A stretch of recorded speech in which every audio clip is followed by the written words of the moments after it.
हल नहीं निकल रहा है। देखिए, ये तो आपको परिवार बता सकता है कि वो क्या बात कर रहे हैं, मैं उस मीटिंग का हिस्सा नहीं हूँ। लेकिन जो मेरे सामने आया वो ये है कि परिवार की कुछ डिमांड्स हैं और वो डिमांड किसी रुपए पैसे की नहीं है, वो न्याय की है।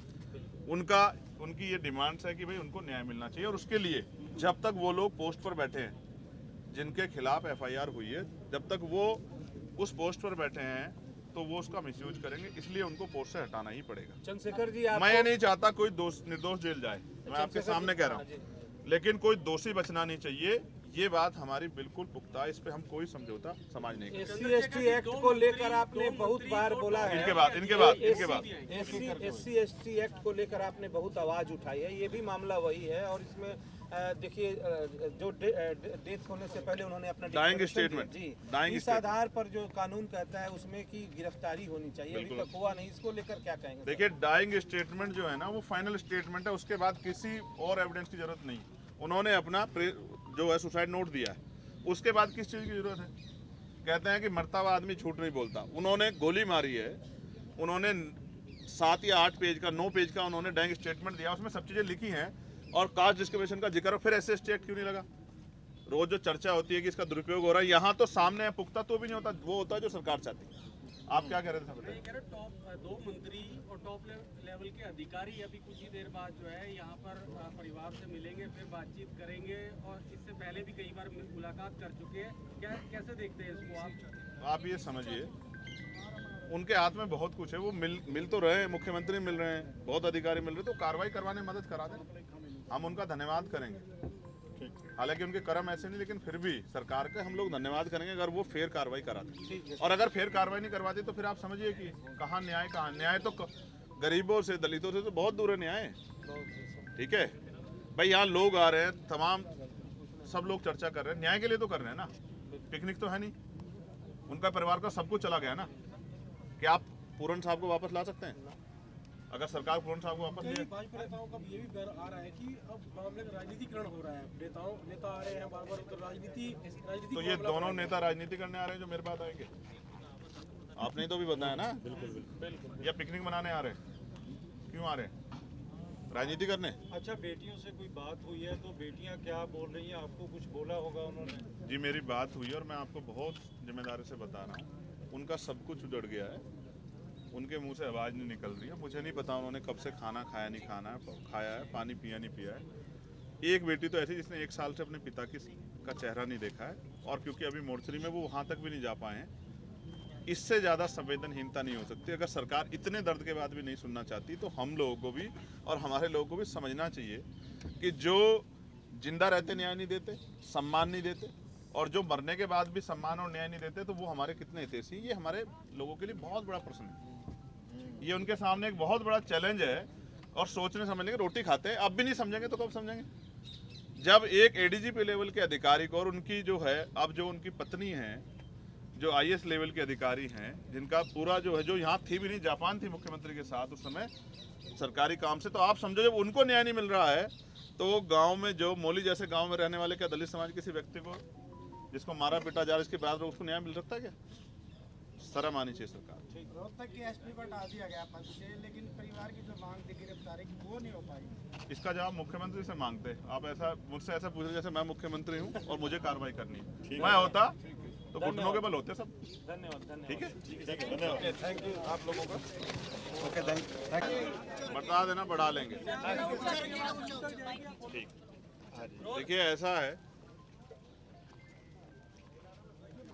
पूरे देश में ये जो घटना हुई है, इस घटना को लेके कमजोर वर्गों में आक्रोश है,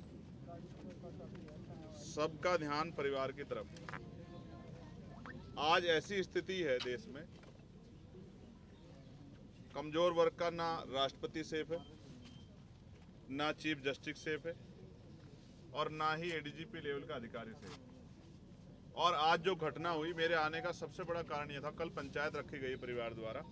परिवार ने 31 लोगों की कमेटी बनाई, इसमें पढ़े लिखे लोग हैं, पत्रकार हैं, एडवोकेट हैं, जस्टिस हैं, और तमाम तरह के जो क्लास 1 के अधिकारी हैं, पूर्व अधिकारी हैं। तो मुझे कल आना था, लेकिन आज इसलिए आना पड़ा कि सुबह यहाँ की सरकार के इशारे पे पुलिस ने बिना परिवार की परमिशन के पूरन भाई साहब के शव को जिस तरह से बेइज्जत करने के लिए बिना सहमति के पोस्टमार्टम के लिए उठाया है, उससे ये स्पष्ट हो गया है कि संवेदना सरकार की मर गई। 5 दिन हो गए। अगर इतना मजबूत परिवार, जिस परिवार में जिसकी जान गई है, वो क्लास 1 के अधिकारी थे, एडीजीपी लेवल के, जिनकी खुद की पत्नी जो है वो क्लास 1 के अधिकारी IAS है, और तमाम तरह के उनके परिवार में जो रिलेटिव हैं, उनके एक भाई जो हैं, उनकी पत्नी के वो MLA हैं। जब इस तरह के परिवार को न्याय नहीं मिलने में जो इतनी देरी हो रही है, तो आम गरीब, दलित, पिछड़े वर्ग के लोगों के हालात क्या है? तो ये बड़े चिंता का सबब है। लेकिन हम इतनी आसानी से परिवार को हार नहीं मानने देंगे। परिवार लड़ने के लिए तैयार है, हम सब लोग उनके साथ खड़े हैं। कल जो पंचायत में तय होगा, क्योंकि समाज बड़ा है, हम सब लोग छोटे हैं, तो उस पर हम लोग पहरा देंगे। अगर पंचायत ने कहा कि एक बहुत बड़ी कॉल देके चंडीगढ़ आना है, तो वो भी करेंगे। पंचायत ने जेल भरो आंदोलन के लिए कहा, वो भी करेंगे। पंचायत ने जो भी आदेश दिया, हम लोग उसको पालन करेंगे, क्योंकि मैं पूरन भाई साहब को पहले से जानता हूँ। मेरे आज भी याद है, वो अम्बाला रेंज में थे, तब भी उन्होंने कास्ट डिस्क्रिमिनेशन सहा है। मेरी बात हुई, कोरोना काल चल रहा था, हमने, हमारे संगठन ने, भीम आर्मी ने ज्ञापन दिया था उस समय इस बात के लिए कि भाई उनके साथ एट्रोसिटी हो रही है, उनके साथ डिस्क्रिमिनेशन हो रहा है, उनको एक अधिकारी के साथ डिस्क्रिमिनेशन हो रहा है, ये गलत है। और आज उन्होंने जो कदम उठाया, मैं इसको इस तरह देखता हूँ। लोग किस तरह देखते हैं मुझे नहीं पता है। अगर आप चोर को चोर कहोगे तो शायद उसको बुरा ना लगे, वो बचने की कोशिश करेगा मुंह फेरने की। लेकिन अगर आप ईमानदार को चोर कहोगे तो फिर उसको तकलीफ होगी। एक ईमानदार आदमी जिसके ऊपर इतना बड़ा एलिगेशन लगाया गया और एक कमेटी बना के जो है उस एलिगेशन को प्रूव करने की कोशिश की गई, शायद इस बात के भार को वो नहीं सह पाए। वरना जीवन सबके लिए जरूरी है। उन्होंने इसलिए कदम उठाया, उन्हें लगा कि उनको जीते जी न्याय नहीं मिलेगा, लेकिन मरने के बाद शायद पुलिस, प्रशासन, सरकार और मेरा समाज मेरी बात को सुनेगा। न्याय पसंद, संविधान को मानने वाले लोग इस बात को सुनेंगे। और आज ये दर्द जो है पूरे परिवार का है। मैंने उनकी बिटिया से बात की है, उनकी पत्नी से बात की है, उनके परिवार के और लोगों से बात की है। वो दबी आवाज में ये तो कहते हैं कि सरकार से हमारी बात चल रही है, सरकार कर रही है, लेकिन कहीं ना कहीं उनके मन में आज की घटना से चिंता भी। इसका जवाब मुख्यमंत्री जी को देना चाहिए कि जब मुख्यमंत्री जी खुद उनके टच में है और परिवार कुछ मांगे हैं, उन मांगों को पूरा किए बगैर किस तरह से आज उस बॉडी को, उस पार्थिव शरीर को उठाने का प्रयास किया। मुझे तो ऐसा लगता है हरियाणा में ट्रेंड हो गया। चाहे गोविंद वाल्मीकि का मामला हो, चाहे हिसार में भी एक ऐसा ही विनोद वाल्मीकि का मामला था। 12-12 दिन तक जब तक यहाँ पार्थिव शरीर सड़ नहीं जाते, तब तक यहाँ की सरकारें सुनती नहीं। हम इतने कमजोर लोग नहीं कि 12 दिन हमारे शरीर को सड़ाया जाए। न्यायपालिका इतनी कमजोर नहीं है। संविधान ने शक्ति दी है, हम इस शक्ति का प्रयोग करेंगे। कल जो पंचायत का निर्णय होगा हम लोग उसको मानेंगे।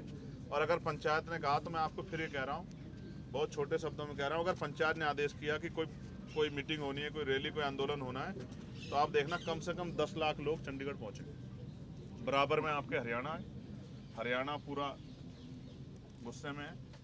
बराबर में आपके पंजाब है, पंजाब के लोग यहाँ बहुत बड़े पैमाने पे आ रहे हैं। तमाम दलों का भी सहयोग है।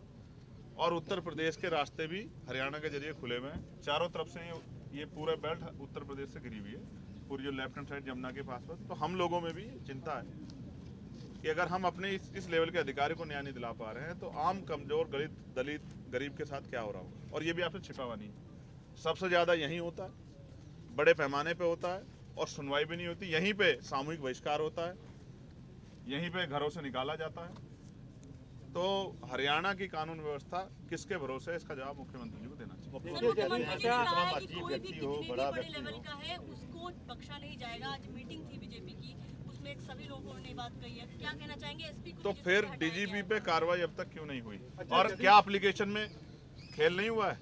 क्या नामों को सस्पेक्टेड वाले को उससे कॉलम 7 से नहीं हटाया गया? उसमें कहाँ थे नाम? दोबारा उनकी पत्नी को क्यों एप्लीकेशन करनी पड़ी कि इनके नाम तो रखो? अब तक उनसे कितनी पूछताछ हुई है?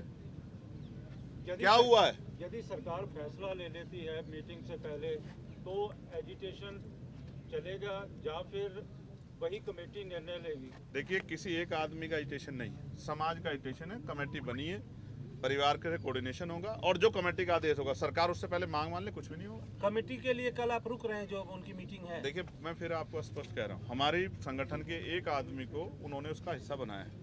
वो इसलिए बनाया है कि ये सामूहिक निर्णय हो, और उन्होंने समाज के पाले में गेंद छोड़ी है। आप ये समझो, मैं उस परिवार के भी हिम्मत की दाद दूंगा। उनको लड़ना किससे पड़ रहा है? पूरे सिस्टम से लड़ना पड़ रहा है। तो मैं, क्योंकि उन्होंने पे कुछ बचा नहीं खोने के लिए, मैंने उनकी बेटियों को देखा, उनकी आंखें सूख गई हैं, वो कुछ खा नहीं रहे। सरकार क्या उनके मरने का इंतजार कर रही है कि जब ये मर जाएंगे एक और डेड बॉडी को वहाँ सजवाना चाहती है क्या पीजीआई में? तो सरकार जो कह रही है उसको करे भी।